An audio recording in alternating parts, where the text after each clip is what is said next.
Am I the asshole for legally removing my parents from every part of my life after they left my 5- and 7-year-old alone on the porch to take my sister to a hair appointment while I was in surgery? So welcome to Bob Comeback Friday story. Today's story is about a mother who woke up from surgery to discover her parents had abandoned her kids for a hair's appointment and a run. And what she did afterwards completely changed her family forever. Let's get started. I woke up from surgery to 14 missed calls from my neighbor to 0 from my parents. I need to write this down because people keep telling me I'm overreacting, and I need to know if they're right. I'm 32. I'm a nurse. I have 2 kids. My daughter is 5. My son is 7. My husband was away at a conference. I had a routine gallbladder surgery scheduled. Not complicated, outpatient, the kind of procedure I've assisted with dozens of times at work. I asked my parents to watch the kids for the day, yet my parents are retired. They live 15 minutes away. They have watched the kids before. I left a detailed note, snacks in the fridge, the kids' schedules written out. I wasn't worried. I should say something about my family before I get to what happened. I have a younger sister. I'll call her my sister. She's the person in our family who has needs. That's how it's always been described. She has needs, and our parents meet them.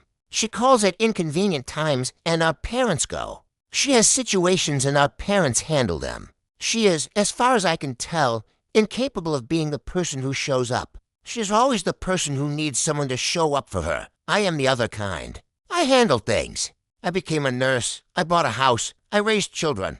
I managed. My parents love me, I think. But I have never been the one who needed them the way my sister does, and so I have never been the one they organize themselves around. I accepted this a long time ago. I thought I had made peace with it.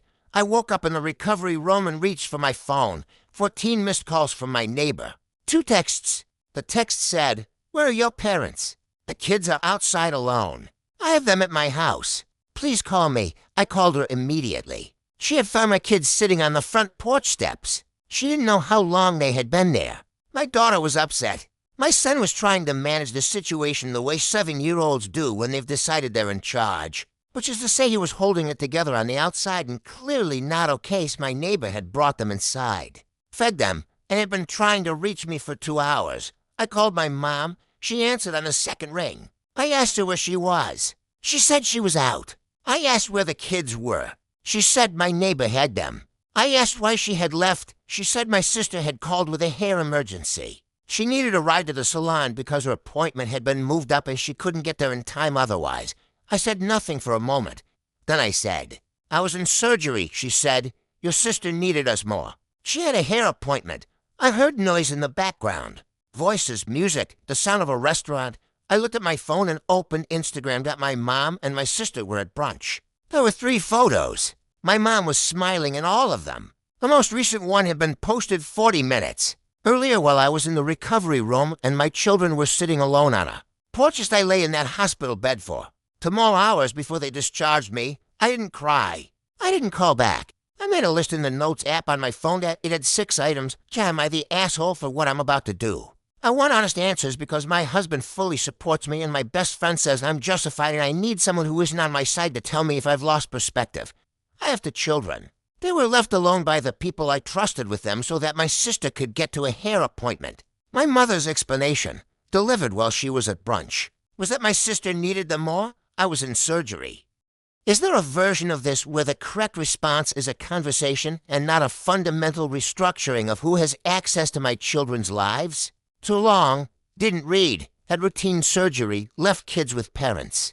Parents left kids alone on porch to take my sister to a hair appointment. Neighbor found my kids and kept them safe. Mom's response when I called from hospital, "Your sister needed us more. She had a hair appointment." Mom was at brunch with my sister when I called. I made a list. Am I the asshole for what comes next? Edit, my husband is home. I showed him the Instagram posts. He sat very still for a moment and then said, "Tell me what you need me to do." That's who I married. Going to try to sleep. We'll update that edit too. I can't sleep. Reading every comment. The list has 6 items, and I know exactly what each one is. Starting tomorrow. So honestly, this story made me feel sick to my stomach. A little bit. Like, I kept waiting for there to be some misunderstanding. But the more she explained it, the worse it got. Her kids were sitting outside alone while she was literally waking up from surgery. And her parents still somehow thought be here a postman, and Brent smile more. That's actually heartbreaking. And you can just feel how tired she emotionally. The way she described her sister being the one witness while she became the responsible one. Man, that doesn't sound like a one-time betrayal. That sounds like years of being widely overlooked until this moment finally pushed everything over the edge. But the thing I can't stop thinking about is the list items she threw immediately after finding out what's happened and the fact that her husband didn't even question her. He just says, "Tell me what you need me to do." Makes me feels like this is about to turn into a complete caught-up situation. I honestly have a feeling her parents still don't understand how badly they destroyed her trust here. And with that sick, I am listing in her notes app. Let's get it to the first of that, because something tells me this story is only about to get more intense from here. Update 1. 1 week later said I had a list with 6 items. Here's what the list was and what I did with it. The day after I came home from the hospital, I called a locksmith. Every lock in the house, front door, back door, side gate, was changed by noon. My parents have had a key to our house for 4 years. They no longer do that. That same afternoon, I called both of my children's schools. I removed my parents from the emergency contact and authorized pickup lists. My husband's sister is now the emergency contact. She lives 20 minutes away, and she has never once, in the 7 years I have known her, failed to show up for something she said she would show up for. The following day, I called my lawyer. I updated my will. If something happens to me and my husband, my children's guardian is my sister-in-law. My parents' names are not on that document anymore. I also updated my medical directives. My parents were previously listed as secondary decision-makers if my husband was unavailable. They are not anymore. My husband's sister is. On the 3rd day, I called my insurance company and updated my life insurance beneficiaries. This one took the longest. I sat on hold for 40 minutes and thought about whether I was being too extreme. Then I thought about 14 missed calls from a neighbor and a brunch Instagram post, and I stayed on hold. On the 4th day, I ordered a video doorbell. It arrived the next morning, and my husband installed it before work. 6 items. For days, my parents had been coming for Sunday dinner every week for years. It was just what we did.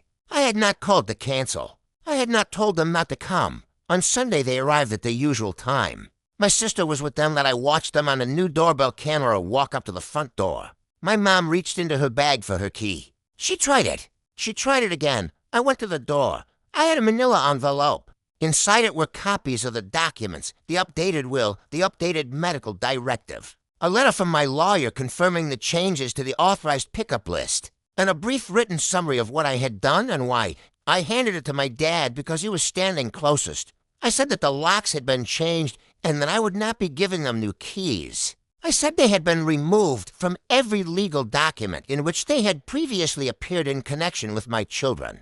I said I needed them to understand that this was not something I had done in anger and was going to walk back. I had thought about it for days, and I was certain that my mom started crying. She said I was being dramatic. She said what happened with the kids was fine.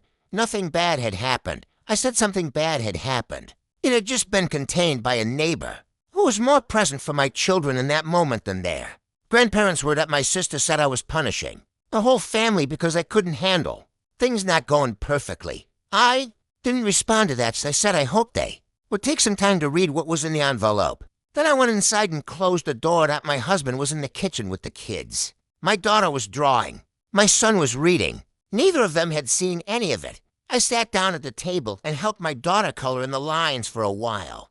Oh my God, how can she was while doing all that. Like, I was sitting there, reading and thinking, wow, she's very dumb. And now, in a reckless way, either. She was just gradually removing access to her life one step at a time because her trust has completely shattered. I don't know why, but the moment her mom tried the old keys at the door gently gave me this heavy feeling in my chest. Like, that's what the moment reality finally hit. That's what the exact moment her parents realized this wasn't just an argument they could smooth over later. This were permanent chains tied up. What's also restrains me is that they still don't seem to understand why she's hurt. Her mom calling is dramatics and the sisters upon making herself the victims again. I actually sigh out loud reading that part. Oh my gosh. But yeah, something tells me this is far from over. I have a feeling the next update in where things are really going to is slow. Update 2. For now, a few weeks have passed. Here's where things are. My parents stopped calling after about 10 days of no response. My mom sent 2 emails that I read and did not answer. My sister sent a long message that called me selfish and said I had always made everything about myself and that she hoped I was proud of what I had done to the family. I read it once. Then I deleted it. My son asked me one evening why Grandma and Grandpa hadn't come over lately. I had thought about what to say to this question for 2 weeks. I sat down with him and I said, they made a choice that wasn't safe for you, and my job is to keep you safe. So things are different now. He thought about it for a moment. Then he said, okay. Then he went back to his book. I sat there for a while after that as I brought flowers to my neighbor the week after everything happened. She opened the door and looked at the flowers and said I absolutely did not need to do that. I said I knew, but I wanted to. She made coffee and we sat in her kitchen for an hour. She told me she had heard my daughter crying from the sidewalk. That was how she had found them. I thought about that for a long time on the drive home. Sundays are different now. We don't have the weekly dinner anymore, which I thought would feel like a loss and mostly feels like relief. Last Sunday, we went to the farmer's market in the morning and made lunch together at home, and my husband taught the kids a card game in the afternoon. It was the most relaxed Sunday I can remember in years. I didn't realize how much tension I had been carrying into those weekly dinners until the dinners stopped.